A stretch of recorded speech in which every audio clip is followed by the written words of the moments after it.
PM Kisan Samman നിധിയുടെ 23ാമത്തെ ഗഡു വിതരണം എപ്പോഴായിരിക്കും? അതുപോലെ തന്നെ PM കിസാൻ സമ്മാൻ നിധിയുടെ സ്റ്റാറ്റസ് എങ്ങനെ ചെക്ക് ചെയ്യാം? അതുപോലെ ബെനിഫിഷ്യറി ലിസ്റ്റ് എങ്ങനെ ചെക്ക് ചെയ്യാം? അതുപോലെ തന്നെ 23ാമത്തെ ഗഡു വിതരണത്തിന് മുമ്പ് കർഷകർ ചെയ്യേണ്ട ചില പ്രധാന കാര്യങ്ങൾ എന്തൊക്കെയാണ് തുടങ്ങിയവയാണ് ഇന്നത്തെ വീഡിയോയിൽ. വീഡിയോ ലൈക്ക് ചെയ്യുക, അതുപോലെ തന്നെ ചാനൽ സബ്സ്ക്രൈബ് ചെയ്യാനും വീഡിയോ ഷെയർ ചെയ്യാനും മറക്കരുത്. രാജ്യത്തുടനീളമുള്ള ദശലക്ഷക്കണക്കിന് കർഷകരാണ് ഇപ്പോൾ പ്രധാനമന്ത്രി കിസാൻ സമ്മാൻ നിധി യോജനയുടെ 23ാമത്തെ ഗഡുവിനായി കാത്തിരിക്കുന്നത്. മെയ് 4-ന് പദ്ധതിയുടെ ഔദ്യോഗിക അക്കൗണ്ടായ PM കിസാൻ ഒഫീഷ്യലിൽ ഇതുവരെ എത്ര കർഷകർക്ക് PM കിസാൻ സമ്മാൻ നിധിയുടെ ആനുകൂല്യം ലഭിച്ചുവെന്നും അവരുടെ അക്കൗണ്ടുകളിൽ എത്ര പണം നേരിട്ട് കൈമാറിയെന്നും ഉള്ള വിവരങ്ങൾ പോസ്റ്റ് ചെയ്തിരുന്നു. ഈ പദ്ധതി പ്രകാരം 22 ഗഡുക്കളായി 4.28 ലക്ഷം കോടിയിലധികം കർഷകർക്ക് ഇതിൻ്റെ പ്രയോജനം ലഭിച്ചിട്ടുണ്ട്. 2.17 കോടിയിലധികം സ്ത്രീകളും ഈ പദ്ധതിയിൽ ചേർന്നിട്ടുണ്ട്. 23ാമത്തെ ഗഡു ലഭിക്കുന്നതിന് മുമ്പായി ഗുണഭോക്താക്കൾ സ്റ്റാറ്റസ് പരിശോധിക്കേണ്ടത് അനിവാര്യമാണ്. നിങ്ങളുടെ ആനുകൂല്യം തടസ്സമില്ലാതെ ലഭിക്കുന്നുവെന്ന് ഉറപ്പാക്കാൻ നിർബന്ധമായും സ്റ്റാറ്റസ് ചെക്ക് ചെയ്യുക. സ്റ്റാറ്റസ് ചെക്ക് ചെയ്യാൻ pmkisan.gov.in എന്ന വെബ്സൈറ്റ് സന്ദർശിക്കുക.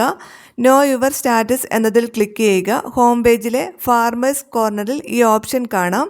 രജിസ്ട്രേഷൻ നമ്പർ ടൈപ്പ് ചെയ്യുക. ഇനി രജിസ്ട്രേഷൻ നമ്പർ അറിയില്ലെങ്കിൽ നോ യുവർ രജിസ്ട്രേഷൻ നമ്പർ വഴി രജിസ്ട്രേഷൻ നമ്പർ കണ്ടെത്താവുന്നതാണ്. രജിസ്റ്റർ ചെയ്ത മൊബൈൽ നമ്പറിൽ ലഭിക്കുന്ന OTP നൽകി ഗെറ്റ് ഡാറ്റ എന്നതിൽ ക്ലിക്ക് ചെയ്യുക. ഇനി സ്റ്റാറ്റസിൽ EKYC, land seeding, Aadhaar, bank account seeding എന്നിവ യെസ് എന്ന് തന്നെയാണോ കാണിക്കുന്നത് എന്ന് ചെക്ക് ചെയ്യുക. ഇനി പറഞ്ഞവയിൽ എന്തെങ്കിലും നോ എന്നാണ് കാണിക്കുന്നതെങ്കിൽ EKYC അപ്ഡേറ്റ് ചെയ്യുക. മൊബൈൽ ഫോൺ വഴി ഇവ ചെയ്യാവുന്നതാണ്, അല്ലെങ്കിൽ അക്ഷയ കേന്ദ്രം വഴിയോ കൃഷിഭവൻ വഴിയോ ചെയ്യാവുന്നതാണ്. 23ാമത്തെ ഗഡു വിതരണത്തിന് മുമ്പായി തന്നെ 23ാമത്തെ ഗഡു വിതരണത്തിൻ്റെ ബെനിഫിഷ്യറി ലിസ്റ്റും പ്രസിദ്ധീകരിക്കും. ആ ലിസ്റ്റിൽ പേരുണ്ടോ എന്ന് നിങ്ങൾക്ക് തന്നെ എളുപ്പത്തിൽ ചെക്ക് ചെയ്യാവുന്നതാണ്. pmkisan.gov.in എന്ന വെബ്സൈറ്റ് സന്ദർശിച്ച് ബെനിഫിഷ്യറി ലിസ്റ്റ് എന്നതിൽ ക്ലിക്ക് ചെയ്തതിന് ശേഷം നിങ്ങളുടെ സംസ്ഥാനം, ജില്ല, അതുപോലെ ബ്ലോക്ക്, വില്ലേജ് എന്നിവ സെലക്ട് ചെയ്ത് കൊടുത്തതിന് ശേഷം ഗെറ്റ് റിപ്പോർട്ട് എന്നതിൽ ക്ലിക്ക് ചെയ്താൽ PM കിസാൻ സമ്മാൻ നിധിയുടെ വിതരണ ലിസ്റ്റ് നിങ്ങൾക്ക് കാണാൻ സാധിക്കും. ഇപ്പോൾ 22ാമത്തെ ഗഡു വിതരണത്തിൻ്റെ ലിസ്റ്റാണ് ഈ ലിസ്റ്റിൽ കാണിക്കുന്നത്. വിതരണത്തിന് തൊട്ട് മുമ്പായി തന്നെ ഇതിൻ്റെ ലിസ്റ്റും പ്രസിദ്ധീകരിക്കും.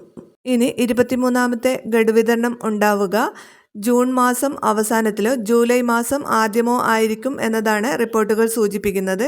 വിതരണവുമായി ബന്ധപ്പെട്ട അപ്ഡേറ്റുകൾ ഈ ചാനലിലൂടെ നിങ്ങളെ അറിയിക്കുന്നതാണ്. വീഡിയോ ഷെയർ ചെയ്യാൻ മറക്കരുത്.